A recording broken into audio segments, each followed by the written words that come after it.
Oke, kita ketemu lagi di video pembelajaran kali ini. Nah, sekarang kita mulai berkenalan lagi dengan PBB sektor pertambangan berikutnya, yaitu PBB sektor pertambangan untuk pertambangan mineral atau batu bara. Yang menarik adalah bahwa di PMK 139 namanya masih pertambangan mineral dan batu bara, ya. Tapi sekarang berubah menjadi pertambangan mineral atau batu bara. Analisis saya ini hanya untuk menyesuaikan bahwa dalam satu pertambangan itu tidak mungkin ada pertambangan mineral dan batu bara. Tapi ada pertambangan mineral atau pertambangan batu bara. Tidak bisa ada di satu situs pertambangan. Nah, sebelum kita melangkah lebih jauh mengenai penghitungan PBB terutang, nih kita coba lihat dulu definisi-definisi yang memang sudah diatur di PMK 186. Contohnya pertama adalah mineral, yang merupakan senyawa anorganik yang terbentuk di alam, yang memiliki sifat fisik dan kimia tertentu, serta susunan kristal, baik dalam bentuk lepas atau padu. Oke, susah ya, susah untuk kita hafalkan dan nggak perlu kita hafalkan juga sebenarnya. Ya, nah, yang perlu kita pahami bahwa memang ketentuan atau definisi ini kita mengikuti definisi yang sudah ada secara umum.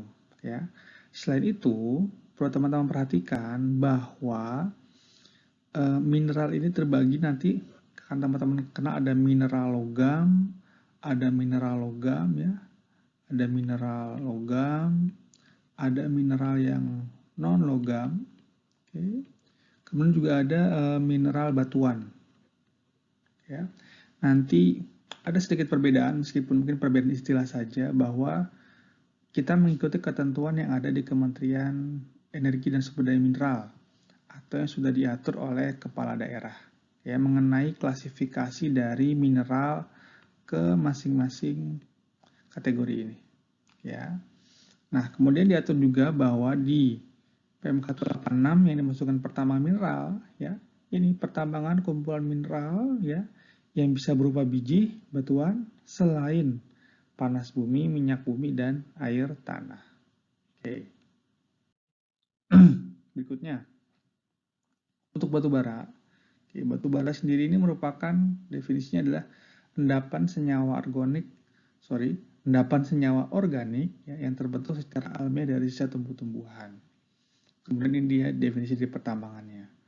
Untuk batu bara sendiri nanti akan ada kelas-kelasnya. Ada batu bara kalori sekian, dibedakan berdasarkan kalori.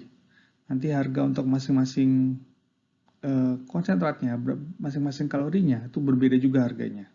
Nanti kita akan berbicara mengenai harga karena untuk pertambangan mineral atau batu bara kita menggunakan pendekatan pendapatan. Ya, nanti mungkin tidak kita bahas secara detail, teman-teman perlu tahu bahwa batu bara itu diklasifikasikan atau terdiri dari beberapa tipe batu bara. Ada yang menggunakan dihitung atau diklasifikasikan menggunakan jumlah kalori yang disimpan dalam batu bara tersebut. Nah, yang berbeda antara pertambangan minerba dengan pertambangan migas maupun pertambangan pabum adalah bahwa dalam pertambangan minerba yang diambil atau yang diekstraksi itu adalah permukaannya. Ya, teman-teman lihat ini adalah ilustrasinya adalah pertambangan Freeport ya. Kita lihat bahwa yang diekstraksi itu adalah permukaannya. Jadi tidak lagi ada proses penambangan atau pemasukan pipa gitu ya ke tubuh bumi, tapi tubuh buminya itu memang ada di permukaan. Kita lihat bahwa dalam ilustrasi ini yang memang diekstraksi, yang memang diambil itu adalah permukaannya. Ya, meskipun beberapa tambang ada yang menggunakan mulut tambang, tapi tetap yang ditambang itu memang ada di perwilayah permukaannya. Tidak melalui ada proses pengeboran sebagaimana halnya di pertambangan migas maupun pertambangan atau pengusahaan panas bumi. Nah, Untuk kategori objek pajaknya, saya rasa tidak berbeda jauh di mana objek pajaknya adalah bumi dan bangunan. Ini masih menggunakan ilustrasi yang sama dengan PBB pertambangan yang sebelumnya, di mana untuk objek pajak berupa bumi ada permukaan bumi, ya, bisa berupa onshore atau bisa juga berupa offshore, ya, atau dan permukaan bumi dan tubuh bumi, di mana istilahnya sekarang bisa berupa tubuh bumi eksplorasi atau tubuh bumi operasi produksi. Nah, ini hanya ada perbedaan istilah saja karena ketentuannya mengacu kepada ketentuan yang ada di bidang pertambangan, ya, menggunakan istilah yang sama agar tidak menimbulkan kerancuan dalam pengaturannya, yaitu tubuh bumi operasi produksi yang ekuivalen dengan tubuh bumi eksploitasi dalam PBB pertambangan sektor migas. Nah, untuk objek dari si PBB pertambangan batubara ini sebenarnya juga sama menggunakan izin. Izinnya masih sama teman-teman, yaitu namanya IUP. Nah, semoga tidak rancu dengan yang kita atur di PBB sektor perkebunan ya. Nah, IUP di sini adalah izin usaha pertambangan. Nah, ini bisa juga berupa ada beberapa namanya ya. Ada izin usaha pertambangan, ada izin pertambangan rakyat, ya. Itu IPR. Ya, apa itu izin pertambangan rakyat? Nah, kalau untuk IPR ini, untuk izin pertambangan rakyat ya, ini sebenarnya izin yang memang dikelola oleh rakyat yang luas dan investasinya, nilai investasinya memang terbatas. Ya, tapi memang diberikan izin bagi rakyat untuk mengelola pertambangan. Ya, selain itu izinnya juga ada yang berupa izin usaha pertambangan khusus, IUP khusus. Yang khusus ini adalah wilayahnya sebenarnya. Ya. Selain itu ada nanti teman-teman kenal juga namanya kontrak karya. Nah, ini terus sebelah sini ya, KK, mirip dengan WK, kontrak karya. Atau ada juga nanti kita kenal dengan istilah PKP 2B, ya. PKP. Nah, biasanya kita sebut dengan PKP 2B. Nah, kontrak karya dan PKP 2B ini adalah perjanjian atau izin untuk mengekstraksi mineral atau batu bara yang rezimnya berlaku sebelum rezim izin, ya. Jadi kontrak karya dengan PKP 2B ini merupakan perjanjian antara pemerintah ya dengan perusahaan yang akan mengekstraksi untuk melakukan kegiatan pertambangan. Untuk kontrak karya ini untuk mineral gitu ya. Untuk kontrak pertambangan mineral, sedangkan untuk yang PKP 2B ini untuk batu bara. Nah, nanti ada ketentuan yang berbeda ketika kita berbicara mengenai penghitungan PBB terutang antara yang masih menggunakan rezim kontrak karya dengan PKB 2B atau yang sudah menggunakan rezim izin. Karena filosofinya jika masih menggunakan kontrak karya maupun PKP 2B ini seakan-akan pemerintah dengan perusahaan itu masih setara karena ini adalah perjanjian antara pemerintah dengan kontrak karya. Berbeda dengan konsep izin di mana pemerintah memberikan izin kepada perusahaan untuk mengekstraksi sumber daya yang ada di Indonesia. Nanti penghitungan sudah berbeda karena dalam kontrak karya maupun PKP 2B juga sudah diatur mengenai bagaimana pembayaran PBB terutangnya. Ya, jadi memang eksklusif. Jika masih ada rezim yang menggunakan kontrak karya maupun PKP 2B, maka nanti penghitungan PBB terutangnya menggunakan ketentuan yang ada dalam kontrak karya maupun PKP 2B tersebut. Ya. Jadi sebenarnya yang akan kita bahas nanti lebih fokus ke pembahasan penghitungan PBB terutang untuk yang menggunakan IUP atau IPR atau IUP khusus. Berikutnya. Untuk ilustrasi mengenai objek ya. Nah, saya tadi sudah kita bahas juga bahwa Sedikit perbedaannya adalah bahwa di tubuh bumi, ya, itu tubuh buminya ada di permukaan. Nah, ini tubuh buminya. Ya. Tubuh buminya itu ada di permukaan, jadi tidak lagi memerlukan penambangan. Ya. Sedangkan definisi untuk ilustrasi untuk permukaan bumi maupun untuk bangunan, saya rasa tidak berbeda jauh dengan konsep yang sudah kita pahami sebelumnya. Nah, konsekuensi dari ilustrasi seperti ini bahwa kita lihat bahwa kalau teman-teman perhatikan ini ya ada wilayah permukaan yang sudah terbuka ya. Justru proses pertambangan batu bara ini menyebabkan ya area pertambangannya untuk permukaannya terbuka. Ya, jika teman-teman perhatikan bahwa area yang digunakan untuk kegiatan pertambangan, maka kita definisikan, kita kelompokkan dia menjadi areal produktif. Nah, konsekuensi dari ilustrasi seperti ini, ya, teman perhatikan bahwa menyebabkan areal produktifnya, ya,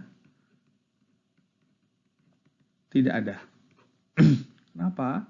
Karena areal produktifnya itu sebenarnya tidak berupa permukaan bumi.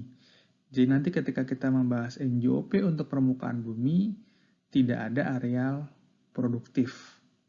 Ya. Karena memang areal produktifnya sudah dalam keadaan dikupas. Ini teman-teman. Oke. Nanti akan kita ketemui ketika kita mulai membahas NJOP untuk masing-masing areal.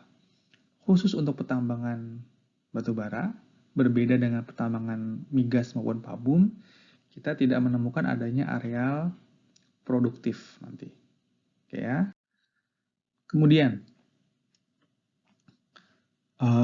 ini hanya definisi seperti biasa bahwa objek PBB pertambangan mineral atau batu bara itu merupakan bumi yang ada di kawasan pertambangan mineral atau batu bara. Ya, serasa ini sama bahwa kita selalu ngomong kawasan, bahwa objek itu pasti yang ada di kawasan.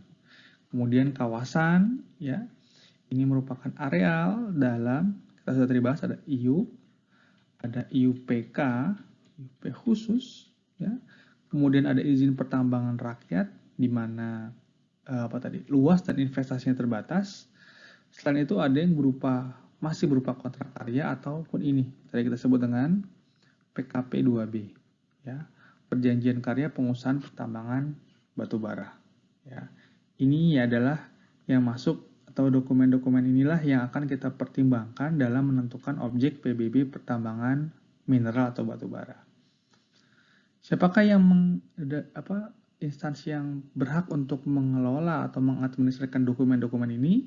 Ya, tentu saja ini adalah kewenangan dari Kementerian ESDM. Ya, oke. Ini ilustrasi yang sama bahwa untuk objek tentu saja merupakan areal yang atau wilayah yang ada di dokumen tadi, di dokumen IU, IUPK, IPR, KK maupun PKP 2B. Ya. Ini bisa berupa IU, ada IPR, izin pertambangan rakyat, ini atau IUP atau IUPK gitu ya. Bisa jadi ini adalah wilayah KK atau PKP 2B. Nah, seperti sudah kita pelajari bahwa areal-areal yang terhubung ya dan digunakan untuk kegiatan usaha pertambangan termasuk fasilitasnya, maka dia termasuk kategori objek pajak meskipun berada di luar IUP atau IUPK, IPR, KK maupun PKP 2B. Ya, sama. Ilustrasi sama, definisinya juga sama dengan yang ada di pertambangan migas maupun panas bumi. Nah, ini jika teman-teman membutuhkan definisi mengenai definisi dari permukaan bumi onshore maupun offshore. Bahwa yang menjadi objek berupa permukaan bumi onshore maupun offshore adalah areal yang telah, ini kata kunci teman-teman, areal yang telah dimiliki, ya, baik berupa hak, ya, atau sudah diperoleh manfaatnya oleh subjek pajak dan digunakan untuk kegiatan usaha pertambangan mineral atau batu bara. Ini definisinya. Jelas nih bahwa yang menjadi objek permukaan bumi itu yang sudah dimiliki atau diperoleh manfaatnya oleh subjek pajak. Ya. Sedangkan tubuh bumi, nah, slide masih sering rancu, bahwa kalau tubuh bumi itu merupakan wilayah yang tercantum dalam dokumen izin. Ya, karena tubuh bumi, ketika kita ngomongin tubuh bumi, maka itu yang ada di dokumen izin ini ini sama dengan yang kita bahas di pertambangan migas maupun pabum, ya, bahwa untuk permukaan itu hanya yang sudah dimiliki atau dimanfaatkan, sedangkan tubuh bumi itu merupakan wilayah tercantum dalam dokumen izin. Jika di migas kita mengenal ada dokumen izin berupa WK, wilayah kerja migas, di pabum juga ada wilayah kerja pabum. Sedangkan untuk tubuh bumi pertambangan minerba, tentu saja ini merupakan wilayah yang tercantum dalam dokumen berupa izin usaha pertambangan dan seterusnya yang sudah kita bahas tadi. Ya. Oke. Sesuai yang sudah kita bahas mengenai objek pajak, maka yang tidak dikenakan PBB pertambangan minerba, yang pertama adalah, ini tentu saja kita sudah mengenal bahwa ada pasal 31 Undang-Undang PBB, kemudian ada juga permukaan bumi di dalam kawasan pertambangan migas yang tidak dipunyai haknya, ya, yang tidak dipunyai haknya atau tidak diperoleh manfaatnya oleh subjek pajak. Jadi kalau tidak dimiliki, ya, atau tidak dimanfaatkan, meskipun itu ada di atas wilayah IUP, maka termasuk yang tidak dikenakan PBB pertambangan minerba. Sama konsepnya dengan PBB pertambangan migas maupun PBB pertambangan pabum atau pengusahaan pabum. Oke. Ya. Nah, untuk penamaan areal-areal onshore, ya, ada sedikit perbedaan, ya. Pertama kita berkenalan dulu bahwa tidak ada areal produktif. Mengapa? Karena di pertambangan batu bara areal produktifnya tidak ada permukaannya. Karena permukaan bumi areal produktif sudah dikeruk. Nah, ini merupakan konsekuensi dari karakteristik pertambangan minerba. Yang ada adalah areal yang belum dimanfaatkan, ya, yaitu areal yang belum dimanfaatkan untuk kegiatan penambangan minerba, yaitu areal yang masih dalam tahap survei, ya, kegiatan penyelidikan kira-kira ini masih pas nggak untuk digali, untuk ditambang, atau masih dalam tahap eksplorasi atau studi kelayakan. Jadi masih dilihat-lihat nih, areal yang belum dimanfaatkan ini sebenarnya pas nggak untuk dilakukan penambangan, ya. Sedangkan ada juga namanya areal cadangan produksi. Nah, areal cadangan produksi ini sudah dilakukan penyelidikan, ya, bahwa memang siap untuk ditambang, tapi memang dalam dokumen rencana kerja dan anggaran biaya itu memang belum untuk tahun ini, untuk tahun pajak tersebut. Maka dia masih tidak masuk kategori areal cadangan produksi, ya. Jadi perbedaannya adalah jika belum dimanfaatkan masih dalam tahap dilihat studi kelayakannya, sedangkan area cadangan produksi ini sudah, namun belum dilakukan pengambilan minerba. Kemudian untuk 3 area berikutnya tidak produktif, pengaman, dan emplasemen, saya rasa tidak banyak berbeda dengan definisi di di PBB sektor pertambangan migas maupun pabum. Ini hanya ditampilkan agar teman-teman bisa memudahkan untuk melihat definisi dari masing-masing areal. Sedangkan untuk areal offshore, ya, serasa juga tidak banyak berubah, tidak perlu dijelaskan lebih detail lagi bahwa areal offshore yang memang tidak dibagi-bagi berdasarkan areal produktif, cadangan produksi, dan seterusnya, hanya ada areal offshore saja, sebagaimana di pertambangan migas maupun pabum. Ya, bahwa areal offshore merupakan areal perairan yang digunakan untuk kegiatan atau untuk pertambangan minerba. Ya. Untuk tubuh bumi, ya, tidak berbeda jauh, hanya perhatikan, hanya definisi dari si yang dilakukan pertambangan. Kalau dulu kita kenal ada eksplorasi dan eksploitasi, sekarang kita kenal dengan istilah operasi produksi. Ya, sama ini adalah yang ini masih dalam tahap penyelidikan, statusnya masih eksplorasi, sedangkan untuk yang sudah masuk ke status operasi produksi, ya, yaitu sudah mulai dilakukan kegiatan penambangan. Ya. Nah, untuk penetapan NJOP, nah kita sesuaikan dengan meskipun konsepnya masih mirip dengan pertambangan migas maupun panas bumi, kita sesuaikan dengan nama-nama areal di pertambangan minerba. Untuk NJOP bumi areal belum dimanfaatkan, ya, yaitu areal yang memang masih dalam tahap studi kelayakan, masih dipastikan dulu apakah ini bisa ditambang dengan ekonomis atau enggak. Dan area emplasemen ya sama, itu menggunakan perbandingan harga dengan objek lain yang sejenis. Ya. Sedangkan untuk sisanya, konsepnya sama, merupakan penyesuaian dari area belum dimanfaatkan. Ya, jadi kalau teman-teman ingat bahwa di migas dulu di sini ada areal belum produktif gitu ya. Kalau di migas di sini areal belum produktif dan area emplasemen. Maka untuk area produktif di sini nih biasanya area tidak produktif dan area pengaman disesuaikan terhadap area belum produktif. Nah, itu untuk istilah di pertambangan migas.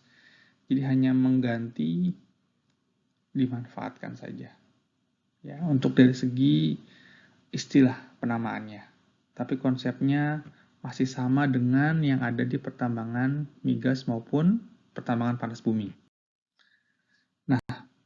NJOP untuk offshore pun masih sama ya, sesuai dengan CAP 185 tahun 2020 ya. Masih 11.458 per meter persegi untuk permukaan bumi offshore, dan untuk tubuh bumi eksplorasi yaitu sama sebesar 140 per meter persegi. Ya.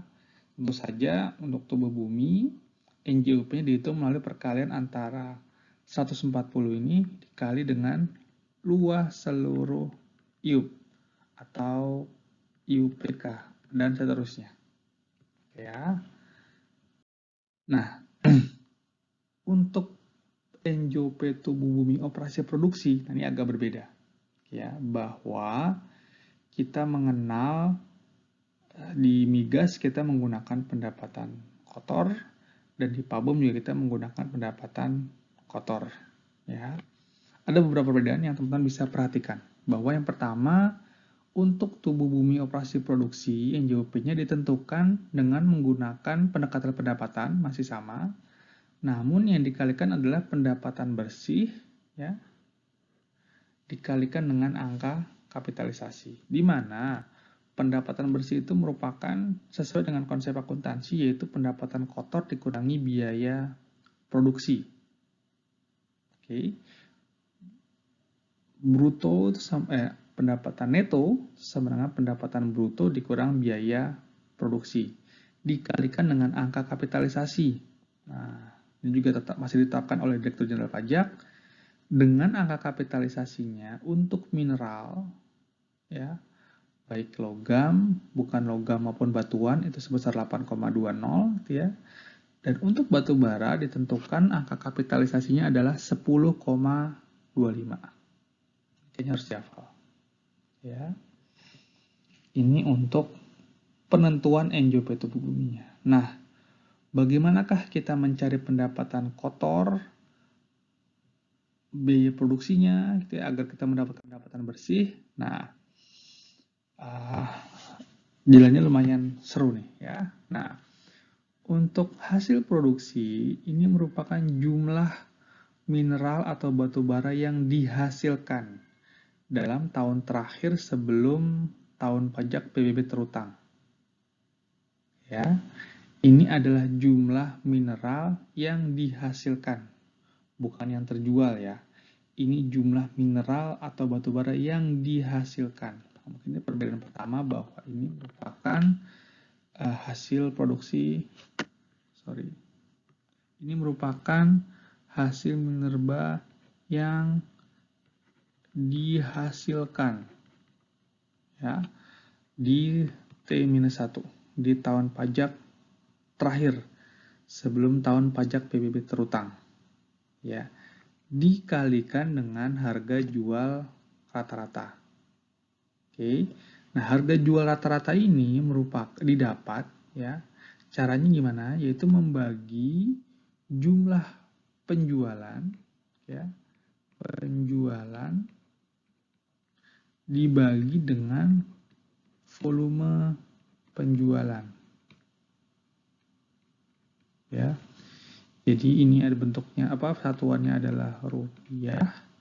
Ini satuannya biasanya meter kubik atau metrik ton atau apapun itu. Ya, volume. Ya. Jadi kita akan dapatkan bahwa tinggal kita kalikan ini berapa yang dihasilkan gitu ya. Berapa yang dihasilkan dikali dengan harga jual rata-rata. Harga jual rata-rata diperoleh ya dengan cara membagi jumlah penjualan di tahun terakhir sebelum tahun pajak PBB terutang dibagi dengan volume penjualan. Nah, kalau memang harga jual rata-rata ini tidak ditemukan, ya, misalnya harga jual rata-rata tidak ditemukan, bisa jadi mungkin memang perusahaan tidak dapat memberikan harga jual rata-rata, atau memang belum terjual, ya, maka dalam penghitungan NJOP terutangnya, maka digunakan harga patokan rata-rata. Nah, harga patokan rata-rata ini ya, itu ada harga patokan mineral, ada harga patokan mineral non-logam, ada harga patokan batuan, ada juga harga patokan batu bara. Nah, semua harga patokan rata-rata ini ditentukan oleh Kementerian ESDM. Ya. Jadi semua harga patokan ini merupakan harga patokan yang ditetapkan oleh Kementerian ESDM atau ditetapkan oleh kepala daerah. Ya. Jika ternyata harga patokan rata-rata ini ya yang ditentukan, harga patokan rata-rata ini adalah harga patokan rata-rata di tahun terakhir sebelum tahun pajak. Jika tidak ada juga ya, kita tetap butuh harga kan untuk menentukan NJOP-nya, maka harga jual rata-ratanya ditentukan atau dihitung oleh penilai pajak. Ya. Jadi opsi pertama adalah harga rata-rata dibandingkan dengan ini. Ya. Ketentuan seperti itu. Oke.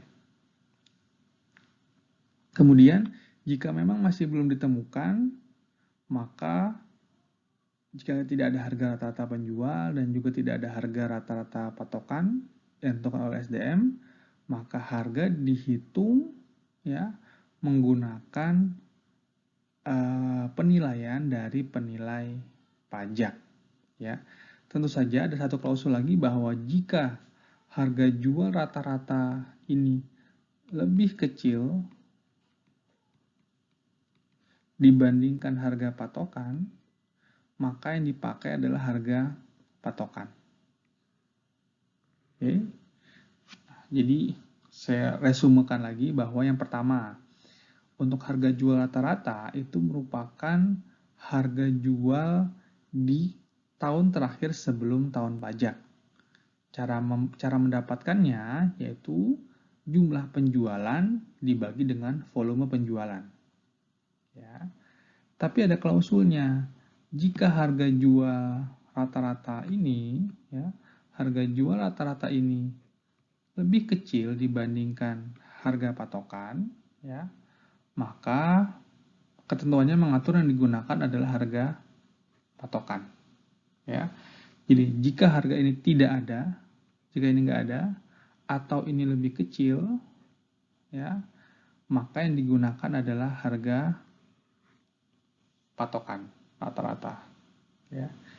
Jika ternyata harga penjualan nggak ada, ya, dan harga patokan nggak ada, maka menggunakan penghitungan dari penilai pajak.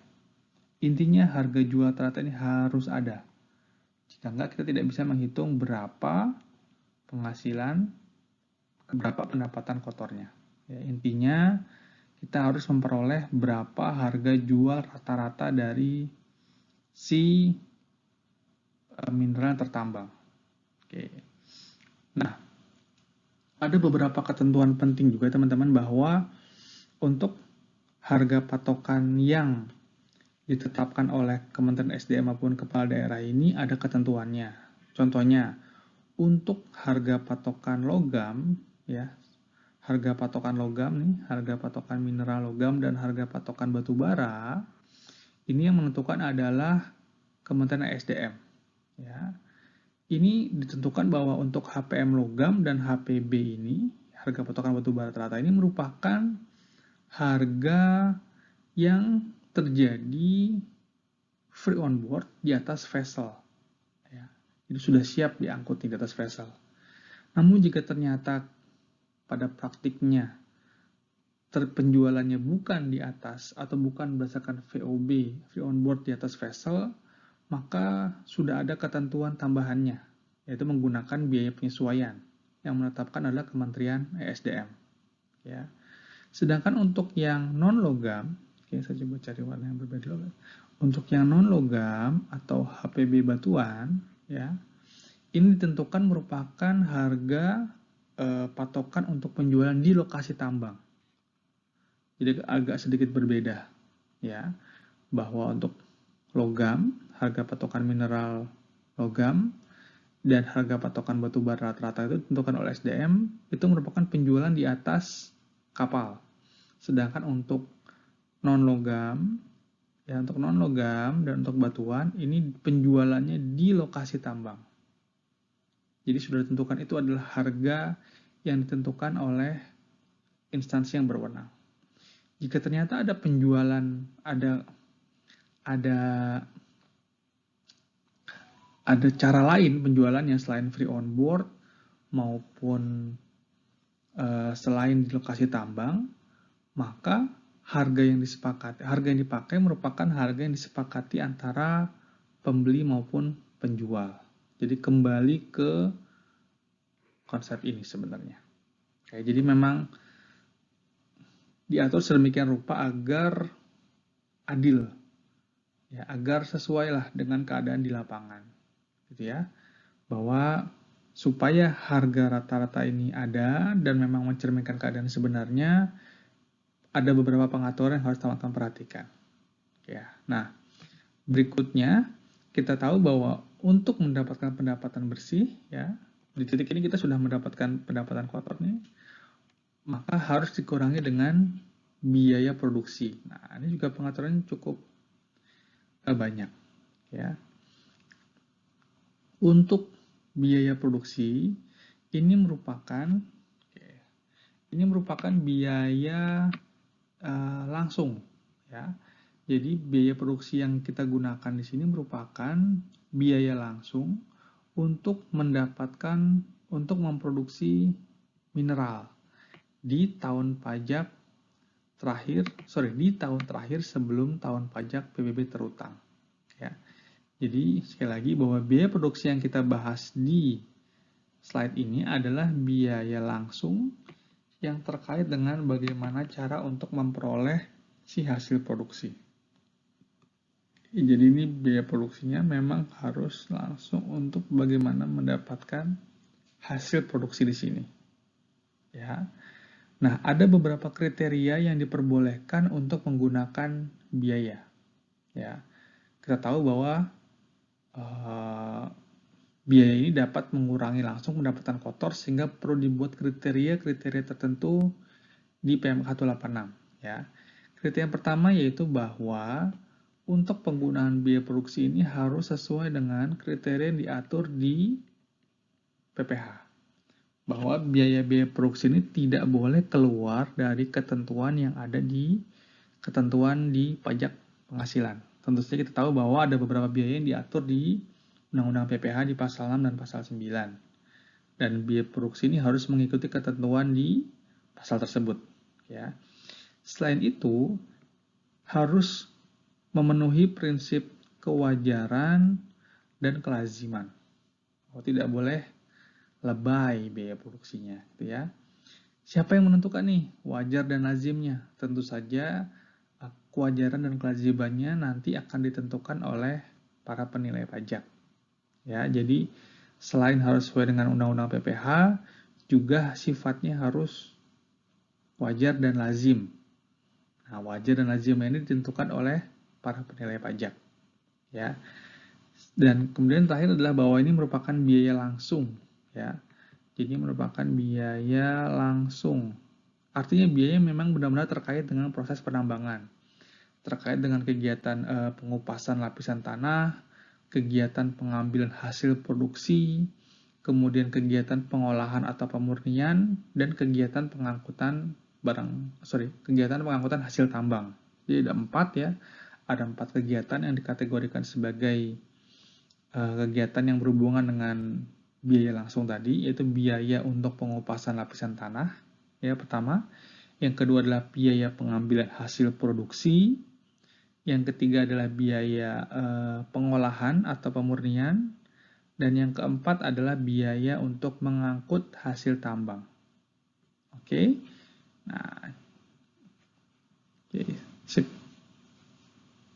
Itu dapat nih ya, bahwa untuk mendapatkan pendapatan bersih, ya, kita harus mencari dulu hasil produksi, harga jual rata-rata, baru kita dapat pendapatan kotor, kita kurangi dengan biaya produksi. Baru kita dapat pendapatan bersih. Nanti tinggal kita kalikan dengan angka kapitalisasi. Oke. Nah, untuk tubuh bumi operasi produksi ini ada satu klausul bahwa jika ternyata pendapatan bersihnya ini kurang dari 0, ya, kapan bisa terjadi kurang dari 0? Yaitu saat biaya produksinya lebih besar dibanding pendapatan kotornya. Jika ternyata pendapatan bersihnya kurang dari 0, ya, atau negatif gitu ya, maka NJOP tubuh bumi ditetapkan sebesar Rp 0, ya, tidak minus, ya. Jadi jika ternyata pendapatan bersihnya kurang dari 0 atau ternyata dia mendapatkan rugi sebenarnya ya, artinya biaya produksinya lebih besar daripada pendapatan kotor, maka NJOP tubuh bumi untuk operasi produksi ditetapkan sebesar Rp0. Ya. Nah, untuk tubuh bumi operasi produksi, untuk yang belum ada hasil produksi, ya, jadi belum ada yang bisa kita kalikan dengan harga jual rata-rata, ya, maka ketentuan di NJOP ketentuan untuk menghitung operasi produksi ini menggunakan NJOP tubuh bumi masih eksplorasi. Ya. Jadi meskipun sudah masuk ke status tubuh bumi operasi produksi, ya, secara status sudah masuk ke tubuh bumi operasi produksi, tapi ternyata belum ada hasil tertambang, maka NJOP tubuh buminya menggunakan ketentuan NJOP tubuh bumi eksplorasi. Untuk konsep atau skema penghitungan PBB, saya rasa teman-teman sudah sangat familiar dengan skema ini ya. Ada beberapa hal yang berbeda, hanya mungkin penamaan, bahwa sekarang ada area belum dimanfaatkan dan ada area cadangan produksi. Ya. Selain itu untuk NJOP bangunan, maka untuk pertambangan minerba kan kita temukan di area emplasemen saja. Ya, untuk minerba kita hanya akan menemukan di area emplasemen saja. Ya. Agak sedikit berbeda dengan konsep PB pertambangan migas maupun PABUM ya. Serasa waterfall sampai bawah ini teman-teman sudah paham bagaimana cara menghitungnya. Kemudian untuk NJOP tubuh bumi, untuk PBB terutang tubuh bumi ya ini ya. Maka pendapatan bersih atau penjualan bersih dikali dengan angka kapitalisasi, baru kita dapat NJOP buminya. Kemudian kita ikuti skema ini sampai bawah, sampai kita bisa menghitung berapa PBB terutangnya. Ya, saya rasa ini bukan hal baru buat teman-teman dan sudah bisa langsung dipahami dengan lebih mudah. Nah, kemudian untuk tubuh bumi yang masih dalam tahap eksplorasi, maka menggunakan NJOP per meter persegi yang sudah ditetapkan dalam CAP 185 2020 yang saat ini berlaku, ya, dikalikan dengan, yang penting dikalikan dengan luas dalam IUP, dalam IUPK dan seterusnya, ya, dan seterusnya. Nanti akan kita dapat PBB terutang. Selain itu pastikan bahwa teman-teman juga mengurangi NJOP TKP satu kali saja untuk masing-masing subjek pajak. Oke, ya. Nah, saya rasa untuk PBB terutang sudah cukup dijelaskan di pertemuan-pertemuan sebelumnya, jadi tidak perlu dibahas secara detail lagi. Nah, untuk klausul terakhir yaitu bahwa dalam konsep minerba, ya, kita di saat ini masih ada kontrak karya dan PKP 2B yang berlaku, ya. Nah, untuk penghitungan PBB dalam kontrak karya, dalam PKP 2B itu masih harus mengikuti ketentuan dalam kontrak karya tersebut, ya. Jadi kedudukan dari yang ada di kontrak karya harus didahulukan karena dia sudah ada dan undang-undang dan PMK ini tidak bisa melangkahi ketentuan yang ada dalam kontrak karya maupun PKP 2B tersebut. Nah, jadi penghitungan kita yang sudah kita bahas tadi tidak termasuk penghitungan PBB dalam kontrak karya ini. Memang ada pengaturan yang diatur dalam PMK 186, misalnya bahwa dalam hal menghitung PBB terutang, gitu ya, karena masih menggunakan penerimaan kotor, memang sama saja konsepnya menggunakan penerimaan kotor, tapi maka konsepnya juga sama, menggunakan hasil produksi dikalikan dengan harga jual sama. Tapi tidak ada konsep tambahannya seperti NJOP TKP, NJKP. Nah, itu di luar kewenangan PMK untuk menetapkan yang ada di kontrak karya. Jadi, untuk PBB terutang dalam kontrak karya, PKP 2B, atau izin usaha pertambangan khusus operasi produksi, itu mengikuti ketentuan yang tertulis dalam kontrak atau perjanjian karya tersebut. Ya, jadi sudah kita bahas itu di luar konteksnya kontrak karya maupun PKB 2B. Ya, tidak sampai kontrak tersebut berakhir dan diganti kesepakatannya menggunakan izin usaha pertambangan. Oke, selesai pemberian materinya. Untuk materi cukup sampai sini dulu. Semoga bisa memudahkan teman-teman untuk lebih memahami PBB pertambangan minerba. Terima kasih.